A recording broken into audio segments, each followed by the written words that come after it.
Did you know, in the Star Wars Rebels Season 3 premiere Steps into Shadow, about 6 months have passed since the end of Season 2. As part of Zeb's new Season 3 character model, he has an illustration on his suit of the Jupa that ate him in Season 2. Sabine's new character model has an illustration of the Convor Owl described to her by Ezra. Hera now has a traditional Rebel rank badge on her sleeve indicating that she's a captain. One version of Hondo's reaction to Turba's death was to remark in wonder, "They can fly." In Ezra's room is a torn poster for an old pod race competition featuring Ben Quadraneros. A similar poster could be seen in Anakin's quarters in the Clone Wars as well. The Bendu was originally meant to appear in Season 2 and was supposed to be much larger. The rebels would have built their base on his back, and upon returning from a mission, they would find their base gone because Bendu had moved. The term Bendu dates back to the original story treatments written by George Lucas when he was first defining Star Wars in 1973. The Jedi Knights were called the Jedi Bendu, and the light and dark side aspects of the Force were called the Ashla and the Bogan. Commander Brom Titus was last seen in Season 2's Stealth Strike as the admiral in charge of the Interdictor Project. He has since received a demotion. This episode sees the destruction of the Phantom. The writer who pitched the idea of destroying the ship was then nicknamed the Phantom Menace for the rest of the season. General Dodonna's mention at the end of the episode indicates that the captured Y-Wing fighters will make their way to Gold Squadron as seen in the battles of Scarif and Yavin. In Holocrons of Fate, the droids that accompany Maul are hacked and reprogrammed droids from Mandalore, a reference to his time as ruler of the planet. Describing the signal beacon that repels the Atollon spiders as thumpers is a reference to the Dune series, where a similar device is used to attract sandworms. The A-Wing used by Kanan and Ezra is a trainer model, and therefore has 2 seats. The asteroid base where Maul is operating out of is one he used in the Clone Wars, as seen in the Son of Dathomir comic series. Did you know that the episode The Antilles Extraction was almost titled Darklighter and would have been all about the defection of Biggs, which would have made it the greatest episode of any TV show ever, but the producers decided that timeline complications with Biggs' established A New Hope backstory meant that Wedge was the better candidate for the story, which is cool and all, but Biggs was almost in Rebels and now my heart is broken. The horned icon on Volt Scarus' helmet can be found on the side of the original Scoutwalker models built for The Empire Strikes Back and can be seen on the Kenner toy. Ezra mentions infiltrating an Imperial academy, which is a reference to the Season 1 episode Breaking Ranks. Wedge is, of course, a well-known pilot from the original trilogy, but in case you didn't know, Hobby can also be seen in The Empire Strikes Back. The first Aftermath book mentions Wedge's connection with Fulcrum. At the time, we assumed it was a reference to Ahsoka Tano, but this episode sheds more light on the nature of the Fulcrum alias. This episode was written by Gary Whitta, who also worked on Rogue One. Sabine's fake name, Rhea Tala, is a leftover name from an early version of the film. The explosives that blow off the TIE Fighter's solar panels is an intentional nod to the simulated battle damage of the old Kenner toys that could do the same thing. This episode marks the series debut of the TIE Interceptor. Red markings show it to be an elite craft, which is a nod to similar striping in Star Wars Legends material like the fighter used by Soontir Fel. In the episode Hera's Heroes, the lizards the Twi'leks ride are called blurgs. They can also be seen in the Clone Wars, but their first ever appearance was in the Ewoks The Battle for Endor TV movie in 1985. This episode marks the series debut of the Scout Trooper. Hera calls the Imperials Gutkers, which are hard-shelled carnivores seen on Ryloth in the Clone Wars. The Syndulla estate has a central channel of water in the main floor, which is a sign of prosperity in a desert environment. When the Syndulla house explodes, one of the stormtroopers lets out a Wilhelm scream. Appearing in The Last Battle, the planet Agamar dates back to 1993 as the setting of the Farlander Papers, a short story included in the game X-Wing. This is its first on-screen depiction. Greg Berger, who voiced General Kalani in Season 5 of The Clone Wars, returns to provide his voice again in this episode. The end title card was redesigned to resemble the opening title card on The Clone Wars, and this episode uses the end theme music from the series as well. The Imperial Super Commandos from the aptly named episode Imperial Super Commandos date back to the very earliest concept work done for The Empire Strikes Back. The design that would eventually become Boba Fett's Mandalorian armor was originally intended to be for a class of super stormtroopers. The game played by Sabine and Finn Rao is based on a Legends game called Cubicad from the Republic Commando novels. Sabine has drawn a Tibidi on the Phantom 2 in honor of the first Phantom's encounter with the creature in Season 1. The canyon for the jetpack chase scene is simply a retexturing of the Ryloth Canyon from Hera's Heroes. The character of Gar Saxon was first developed for Clone Wars episodes that never entered production, but were adapted into the comic series Darth Maul, Son of Dathomir. A major influence for the episode Iron Squadron was the film Red Dawn, about a group of teenagers defending their home from invading forces. The 3 members of Iron Squadron are tributes to the staff of Lucasfilm's online team that work on Rebels Recon. Goody Terez is named after Andy Gutierrez, Mart Matten is named after Matt Martin, and John Jin is named after John Harper. The planet Maikapo is also named after executive producer of Rebels Recon, Mickey Capoferri. The YT-2400 used by Iron Squadron was originally developed as a background ship flying over Mos Eisley in the special edition of Star Wars A New Hope. It's more famously known as the Outrider, the ship Dash Rendar flies in the legend story Shadows of the Empire. The original title for the Wenkathu job was the Commodia job, and then Pirates of the Commodia system, named after the toilet-flushing look of the atmospheric turbulence. The Imperial sentry droids were inspired by the Dark Troopers from the classic video game Dark Forces. The built-in top blaster on their right arms is actually a repurposed and modified E-11 Stormtrooper rifle. Melch, last seen in Steps into Shadow, now wears Hondo's pirate symbol on his helmet.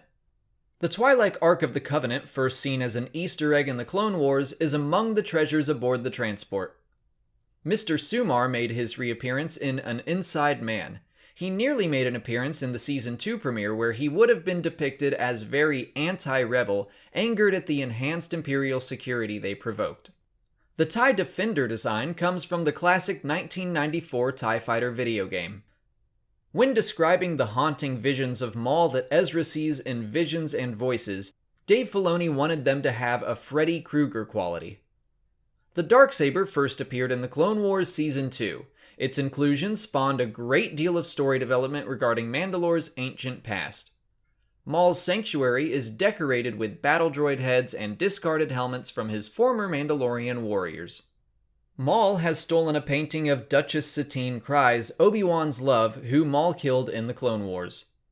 Composer Kevin Kiner includes a small piano-only refrain from her theme in the score when Ezra looks at her painting. Meredith Salinger and Anna Graves, 2 recurring actors from the Clone Wars, return to voice the Night Sister-possessed incarnations of Kanan and Sabine. The ancient Sith writing scrawled on the wall translates to Kenobi.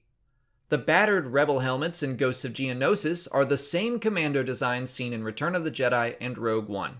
They sport Saw Gerrera's symbol that can also be seen on his cape in Rogue One. Saw himself is meant to match the flashback version of the character seen in the prologue of Rogue One. Sometime over the next 2 years, Saw will take damage to his legs and develop a breathing problem, most likely from his prolonged exposure to the Geonosian pesticide. In the Clone Wars, Saw had blue eyes, while his live-action incarnation had brown. This version went somewhere in the middle with green. Ezra's Scout Trooper helmet has undergone a Sabine redecoration. I still wonder if she asks for permission before doing that. The Imperial officer in this episode is not Ray Sloan, but Captain Brunson, named for the series' look development production coordinator Jessica Brunson. While developing a sympathetic Geonosian, the production team looked towards District 9 as inspiration. The jetpack-wearing Stormtrooper is based on the flying Stormtroopers developed for Star Tours The Adventures Continue. A running gag of the episode is Click-Clack drawing an image of the Death Star, yet everyone interprets it as something else. Sabine's jetpack, like Ezra's helmet, has also been customized with a new paint design. The revelation of the toxic gas canisters is a story thread that has been slowly playing out for years, starting with the disappearance of the Geonosians earlier in the series, and including a visit from Darth Vader to the seemingly dead world in the Darth Vader comics. That comic depicts a queen that has been confirmed by Pablo Hidalgo to be the same queen egg Click-Clack is protecting throughout the episode. The original plan for the story of Warhead was for it to be the B story occurring while the events of Trials of the Dark Saber formed the A story. Both grew to become full-fledged episodes. Zeb was also originally meant to team up with Rex instead of the droids. The opening sequence down to the animation, sound design, and music is an homage to the opening scenes of The Empire Strikes Back. Hobby and Wedge can now be seen dressed in Rebel pilot uniforms. The explosive countdown display in the infiltrator droid's body is a visual nod to the similar device used by the alien in the movie Predator. In the outline for Trials of the Dark Saber, Kanan sought guidance from the Bendu about training Sabine, but it was changed to Hera to keep the episode more about family. Sabine's Mandalorian vambraces include blaster barrels, a repulsor, an energized rope, a shield emitter, and dart launchers. Sabine's bunk has been updated with new art, including illustrations of a puffer pig, Purrgil, Ketsu, Lando, and Callus and Zeb as best friends. In Legacy of Mandalore, the look of the Rin Mansion was influenced by the architecture of the Big Rock campus of Skywalker Ranch, where Lucasfilm Animation operated before moving to San Francisco. At one point, Sabine's brother was going to play the part of the Protector of Concord Dawn before the role was given to Finn Rao. Sabine's Mando dialogue in this episode translates to "Hailing Clan Rin. This is Sabine Wren on approach. Please respond." The voice on the other end was meant to sarcastically reply, "Copy, Sabine Wren. Stand by," as if not believing her claim. Early plans for Through Imperial Eyes were to tell the entire story from a first-person perspective, but the idea wound up being more ambitious than the production schedule would allow. Tom Kane, who voiced Wolf Yularen in the Clone Wars, returned to voice the character in this episode. Trophies in Grand Admiral Thrawn's collection include the Holy Grail from Indiana Jones and the Last Crusade, Hera's Kalikori, an ornate old lightsaber, panpipes, a clone commander helmet that looks a lot like Grease, a bust of an Abednego alien, a pair of lizard statues that resemble the Salamiri of legend storytelling, and more. In Secret Cargo, Genevieve O'Reilly reprises her role as Mon Mothma. She first played the Senator in Revenge of the Sith and returned nearly a decade later for Rogue One. Mon Mothma mentions a massacre on Gorman. The Gorman Massacre as a concept dates back to the 1990s Rebel Alliance sourcebook, where it was referenced to as an inciting incident of Imperial brutality that inspired rebellion. Josh Brenner, a longtime Star Wars fan, provided the voice for Erskine. He plays Big Head in Silicon Valley. The logo on Erskine's helmet is the same design on Mon Mothma's medallion. This episode includes John Dutch Vander, also known as Gold Leader, who participated in the Battle of Yavin and the Battle of Scarif. The space debris where the Ghost hides is from the Clone Wars, as the Separatist logo adorns a large chunk of its hull. This episode marks the series debut of a Mon Calamari cruiser, a Nebulon B frigate, and a TIE Defender in action. The Y-Wings seen earlier in this season have been further modified to better match their final appearance as seen in A New Hope and Rogue One. The original premise for the episode Double Agent Droid would have seen Wedge and the droids infiltrate Rishi Outpost from the first season of the Clone Wars, but it was changed instead to Killen Station. The listening ship design is an Imperial freighter with additional sensor and transmitter dishes inspired by real-world AWACS planes used in air defense. The staff aboard the controller and their operations center was inspired by the soulless control rooms seen in George Lucas's first feature film, THX 1138. Controller LT-319 was designed to resemble Pablo Hidalgo. Hidalgo also recorded temp voice for the character, but the final voice was done by Josh Gad. The creatures that swarm AP-5 in space are baby Nebres, designs first seen in the Clone Wars. This episode marks the first ever on-screen appearance of a toilet in Star Wars. In Twin Suns, the creators wanted to show that Maul had been on Tatooine for quite a long time. His character model was scuffed up and chunks were taken out of his mechanical legs. The earliest versions of the story had Kanan join Ezra instead of Chopper. The holocron fragments that guide Ezra weren't in the original script. Instead, Ezra and Kanan would follow a path of clues left by Maul. To save time and resources in animation, the Tusken Raiders were designed to not have any flowing robes. Luke Skywalker would have been 17 years old at the time of this episode, the same age as Ezra. In fact, the animation model seen running towards the Lars homestead is actually Ezra's animation model. The Season 3 finale 0 Hour marks the animated debut of Imperial Death Troopers, a design first seen in Rogue One. This is also Jan Dodonna's first major appearance in Rebels, although he was briefly shown in Secret Cargo. Commander Sato's defense formation Arek-1 gets its name from the Aurebesh alphabet. The first letter in Aurebesh is Arek. When Hera orders an evacuation, we hear the signal K-10.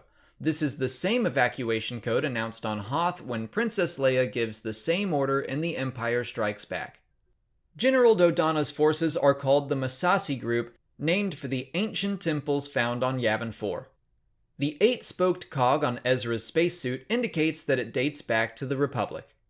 Tristan Wren's armor has been marked with a Sabine illustration on his shoulder.